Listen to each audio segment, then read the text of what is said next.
fam. So I am currently right here in the back of my truck. I am up 3 hours before my shift because I wanted to make sure that I give you guys content. Let's talk about some things. So I was saying, what is going on in the world of trucking right now, guys? Can y'all tell me what's really affecting us, right? Some may say the rate, and that all comes down to who you drive for, like what division, where you're dealing with rate. Are you a company driver, lease op, or on op? Okay, so what I have been sitting here researching is I've been verifying from different websites, of course, what's going on, how are they talking about they're going to improve it. None of this is about money, but we're going to hit on that. So the first thing that they was talking about when I was reading this article, and it was with ACT Research, they're talking about how the industry current trends is going up, and they've been up 3% since last year, and 3% is not a lot, like get the hell out of here. But basically they said in freight value that they have increased from 3% last year, March, right? That currently we're not doing bad. The freight, the volume is here. You're able to make money. True and not true. And I'm going to explain why I say that. This is my opinion, not the fact part of it. So my opinion is, depending on who you work for, dictate this freight market. So I work for Double S Transport. They are based out of Springfield, but they're based out of Springfield, but we run the FedEx contract. And why I say that? Because we don't negotiate. I'm a company driver. We don't talk nothing about rates at all. I get paid a cent per mile being a team driver with my wife, and that's basically 3.25 or 0.325, and that's what I get paid times the miles. And for me, in my living situation, I always talk about this, guys, based off of how you live and the means of what you got to take care of if you have kids and stuff, dictate how this money really looking. For me and my wife, you know, I won't say it's a plus, because it's not putting us in a real it's not putting us in like a real positive, like in the green, just sitting on stacks like that. But it does allow us to take care of our bills and still have money left over, and we can take a little trip here and there. We just been putting our head down because we're preparing for winter. For us, as a company driver, 2 household, just me and her and our dog, winter is going to be brutal. We're going to have days where we probably, the roads get shut down, maybe, that we can't go on a 90 at all. And we're in a situation where we just, you can't go on the 80, you can't go on the 90. Maybe you can go on the 40 and then come up on some back roads, but who want to put themselves in danger on some back roads to go all the way up through, Utah and go up until to get to Idaho or something? Like, would you really want to risk that when you know that they're not treating the roads? So that's one factor in way, right? Then you have, these lease operators. They go by the cent per mile. With Prime, they easily can inform you, or like you easily can dictate, no, you don't want to do a load or not. You don't really negotiate up or higher. You just really say, yeah, I want to do the load, or no, I don't want to do the load. And it can affect you because the rates for the gas. I mean, Prime has a great fuel discount, but besides that, like, what is really the rate coming from the west to the east? Because back in the day, and when I say back in the day, in 21, 22, we would run rates where you would come from the west coast and you would come to the east coast, and it's an $8,000 load, it's a $10,000 load, and I seen that. And then, shortly before I left out in 23, the top of 23, I was experiencing, you come from the west, $4,000 load, but I came from the east, it came with a $4,000 load too. So you sit here and be like, well, what happened to the benefit of its higher rates? And then that comes back down to the Prime situation, like the company itself, how they're negotiating these rates with you. Like, this is what we have to offer. They're not really negotiating. They're just saying you either can take it or somebody else take it. And depending on people's situations, they'll be able to say that's going to be good for me or it's not going to be good for me. Then, like I say, you got the owner ops. You got the owner ops out here. You got people that, you know, they either set themselves up already and they have money in the bank, and you know, the company's in agreement where they like, look, I don't have to move because I'm stacked up a little bit and I can kind of not take this load. Outside of the brokers too. So I'm sitting here and I'm like, well, we know that this always is going on when it comes to trucking, right? It's like this evolving door of we getting what we need a little, but not enough. As some people, a vast amount of people that are making money, then it's the group of people where you hear them saying like, I'm really not making money. And like I say, it really comes back down to lifestyle, because if I was bringing home $10,000 after taxes, I'm a company driver, I'm bringing home $10,000. $10,000 to me is a lot of money. But if you sitting here paying a mortgage that's $3,200 and you're the sole provider, it ain't hitting. Like, you know, I can understand why people would say, hold on, that ain't, you get what I'm saying? My kid is in private school. Just this month I have to get $1,500. Like, so in instances like that, the money really changed the game. You know, money is what's making us get up every day. You know, like outside of life and being thankful for life, like money is what's getting us up every day to get out here and do the things that we want to do and we desire. So it comes back to a realization of, you know, assessing every time. So I'm right now in a situation where I'm like, okay, I'm with this company, we're making decent money, we are experiencing, let me clear up something. If it wasn't for the bonus, because we had a $4,000 sign-on bonus and different increments is when it came through on our paycheck. So if it wasn't for those bonuses popping up during those times where our loads was like, we only ran one trip when it supposed to have been 2 trips, then our money would have been real low. Another thing, I'm real big on, I pay things up ahead of time. So we never, like just now, my wife was like, hey, do we have to put something on this credit card? And I was like, it's a balance on the credit card, but I already had paid it ahead of time because I was not waiting for later on to pay it. So she was like, okay, I'm gonna go ahead and put extra money so we can just lower the balance. And I was like, you know, shocked her, because she like, dang, like you already paid it. Yes. If I had extra money left over, like I had money for myself, and then I had money for my bills, and then I had leftover money, and I would put extra on. Why? Because I could go back and use that credit card. Like, it don't make no sense for me to just sit there and have like, even though I have my own cash separate, like, it don't make no sense for it to just sit right there. I need to pay this bill down that I use. Like, this money I can use, and I'm gonna keep using the card, so let me just pay it. You know what I'm saying? Like, be proactive in paying your bills, because at the end of the day, when you go on your trip and you come back, you don't want to be in a situation where you're not able to go. Like, you about to lose your apartment, you about to lose your car because you chose not to do the right thing. We don't want none of that. So yes, guys. Also, I'm sitting over here looking. Of course, this stuff is generated by Google, but also by AI. When you do a search, these different articles that pop up. So I'm just going over a few with you guys. Okay, it says, according to the International Used Truck Center, truck rates are expected to decrease by 3% in 2024, but this should be over the next 6 months to a year. I don't even feel like it should be even acceptable for them to be able to inflate the way they do. They tax us on everything. I mean, they tax us on everything. If we out here making money, and it's sad, like, that you need to be a big corporation, and, you know, like I said in the previous video, where do I need to donate, guys?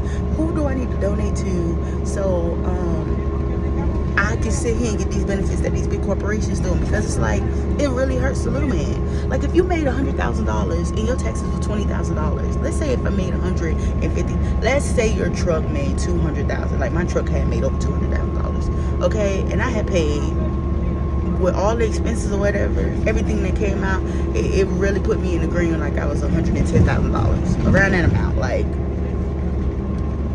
let's not say $200,000. I made over $200,000. But when I did that, once they took everything, the fuel, me picking the tractor payments, all that stuff, I went in 1 year paid like $24,000, okay? And then in another year, I paid like $22,000, like, you know, rounded up with everything. So for me, I mean, you would think like, okay, Jasmine, that's a lot. That's not a lot, right? Because you made a lot of money. But I'm like, that's not. I mean, when you sit here and see that you paid $60,000 in the truck payment, baby, what? If your house $185,000, baby, I could have been paying on the house, but you was paying on the lease in the truck. So I sit back and I'm like, man, you know, for other people it may not seem like nothing. Then remember, like, me and my wife drive. We make money. Like, me and my wife, current day, present time, we already at $64,000 made. Me and my wife together. And I say to myself, like, okay, I haven't even been with this company 6 months. And I'm like, you know, we in the 4-month, 5-month time frame. So I said, imagine if we did a straight year. And I'm like, I'm blessed. I feel thankful. But at the same time, I'm like, man, is some of these taxes gonna come back? I'm a company driver, but I don't have no kids. So I'm like, can I get a few of these doctors? You know, y'all hitting us with these federal and state. And even though we married, I'm like, this ain't the low, because we both put one. We claimed only one, so you know they takes out the maximum taxes. And then I actually had them withdraw a certain amount of number funds each week on my check, additionally, because I didn't want to owe and nothing. So my wife didn't do that, but I see the hit on my check every week, and I'm like, okay, I'm gonna get a few dollars, you know, I'm gonna get a few dollars back. But I'm like, am I? Because when we file together, I'm like, baby, if I took 8 from her and took 8 from you, y'all ain't getting that. Y'all, can we at least get half? I'm hoping. I'm just saying, let me not get off topic, guys. But yeah, so I really feel like I've been sitting here debating, like, after we do our year, are we gonna transition back to doing like a lease situation? Are we gonna, you know, run under our own authority, motor carrier, which that comes with you having to have insurance, you know, that comes with making sure that you have proper loads. People running loads for like very low, not $3 and $4 and $5. Yeah, if you heavy hauling, but you know, I don't know. For a truck driver that's out there, if you are making that kind of money or seeing $3 consistently, sorry, I said that incorrectly. If you guys are seeing $3 consistently, like let's say $2.75, $3 or more, please drop in the comments. Let me know if y'all following along in this video. Like, let me know if you guys are experiencing that, because I really want to know if the market, you know, based off of what we see, it's like, okay, it's going up and down. But the truth of the matter is, you just really don't know, because it depends on what you run in. Are you an expediter? You know, expediters, they make more money. They don't run crazy miles. I was with Custom Critical, so I know they don't run crazy miles. The only thing is, how do you get the loads? Which, if you guys go to my Custom Critical video, you can see how they actually do it. I'm not gonna go through that unless y'all want me to. Yeah. And then it's like, you know, we sitting over here trying to evaluate the safety net, right? So the safety net is, I work for a company. Let's say I would go for, let's say I work for a company like Reliable Carriers. Who is Reliable Carriers? They are a company that transport vehicles inside trailers, and you know, you tighten everything down, and you take these vehicles cross country. They making over $100,000. I've been looking at companies that, as a company driver, you make over $100,000. Why? Because I want to make more money. I need more money for the cushion and for the things that I want to do, right? Also, I'm thinking about where these companies taking me, right? You know, with Prime, we went, they have so many carriers, and I said all the time, they have so many carriers that you never hit the same thing over and over, because they have so many carriers. Outside of Walmart, outside of Tyson, outside of JBL, you know, like those the carriers you'll see. If you hitting meat loads, you hitting meat loads. Those are the they're big carriers that they carry for. But other than that, they have so many different, like, it was cool and scary at the same time, because we was going to different little places that was real. Like, to get in there was tighter, because these communities are, you know, from the 1950s and 30s. Like, some of these communities, their infrastructure, their roads is not built for trucks. So we over here trying to get these big trucks in these small areas, and I'm not talking about city limits, I'm talking about like in the country too. In these country, like, you know, we just gotta go deliver this meat over here to this small little, they got an open space when you get there, but getting into the area was a little difficult. It really just taught me how to be a better truck driver, because we would get out, look, I wake my wife up, come on baby, let's look, you know, let's make sure, hey, you about to head over here, this a little too close, we gotta, you know, figure out a different maneuver. We would switch back and forth. If I couldn't get it, she would jump in. That was another thing that was cool too, you know, we had those different little things. Since we run FedEx since we run FedEx Ground, it's just the back and forth, picking up pups or 53s and dropping them in the yard, and it's kind of like, at this point, boring. I mean, I ain't gonna lie, I'm like real bored. So I've been looking at people I've been looking at on the company side of things. I've been looking at Walmart. You have to do 3 years for them. We haven't hit 3 years. November will be 3 years. Reliable Brinks trucks, and this is for people that's willing to go out over the road, really make your top dollar, and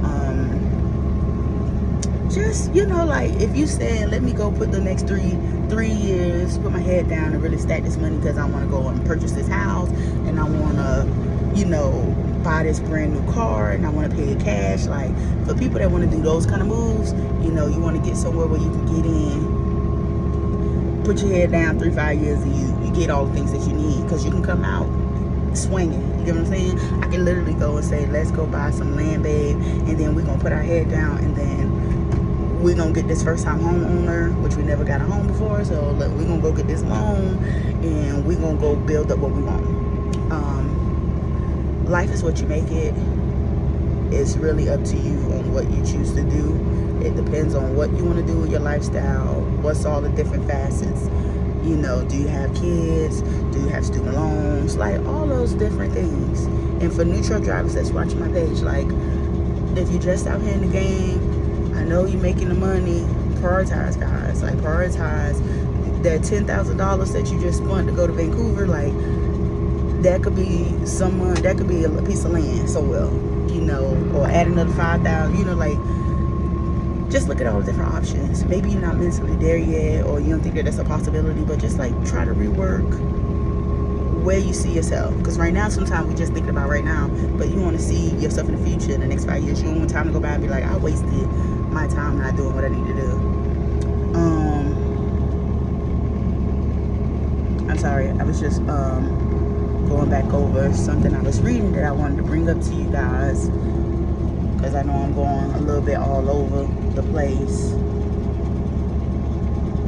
I already had explained, company drivers kind of got it the best, in the sense of, long as they ain't getting fired or the company not like having turnover rates, in a sense of like they losing to anybody or whatever, and they got straight solid freight coming in, then you just keep working like how I'm working.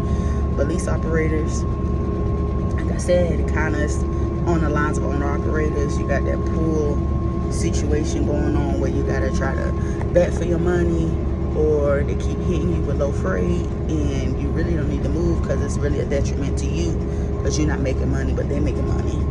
And then you have those people that are in a position, like I said, where they're in the green and they have the funds to allow a month to go by and be like, I'm not moving because I can't move. It's not going to be beneficial to me, but I'm set up right here and I have fun set up right here.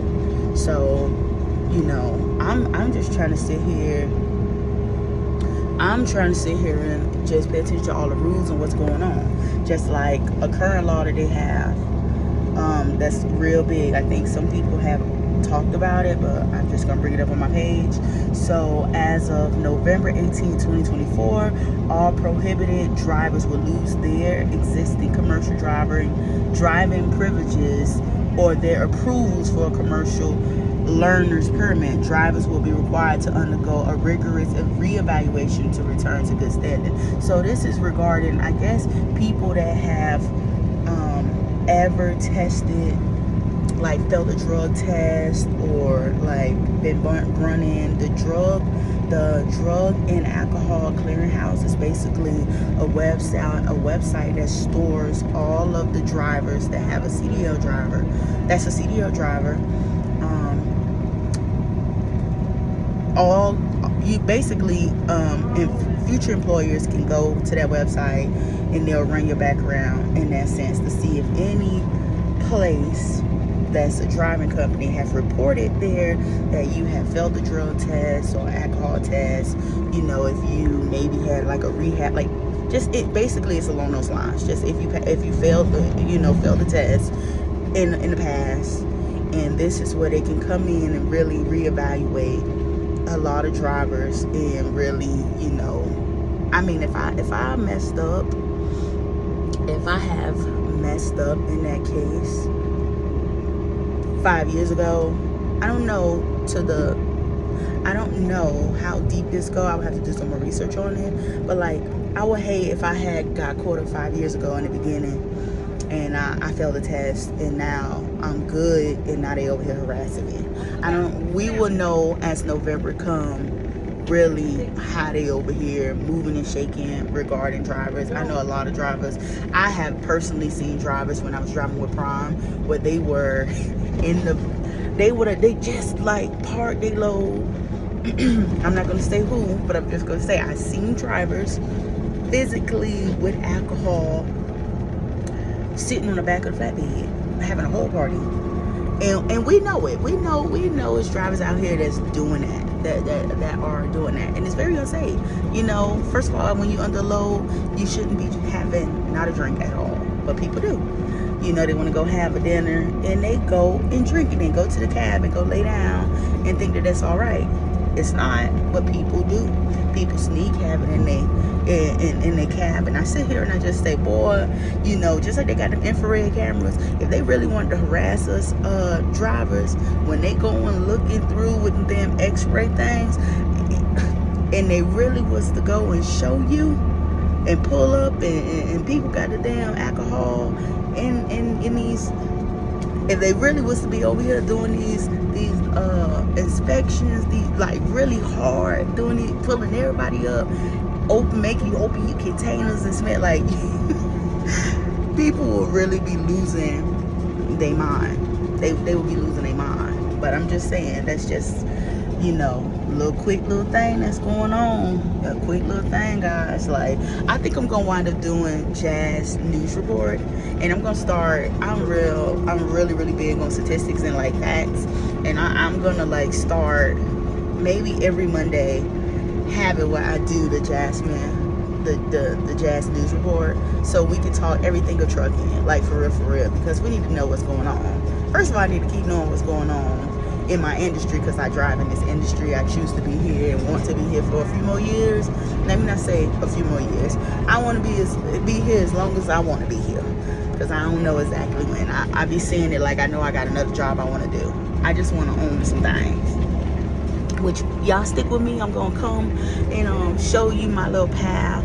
Me and my wife is gonna sit down with a financial advisor. I don't think I'm gonna have that conversation, like let you guys hear that conversation, but maybe I may record a little bit of the end, then ask different questions for people that want to get to know how to get in different little stuff and what little knickknacks the banks have. We're gonna go sit down with an advisor of Bank of America, and you know, just really give you guys the update, what's going on, how people can move forward with getting properties, or you know, how do the banks have foreclosed properties that we don't have access to, that maybe they can, you know, maybe sitting down with a financial analyst, you get them your budget, they can probably tell you, hey, like this one only got $60,000 left on it, you know, maybe you can go on something like this.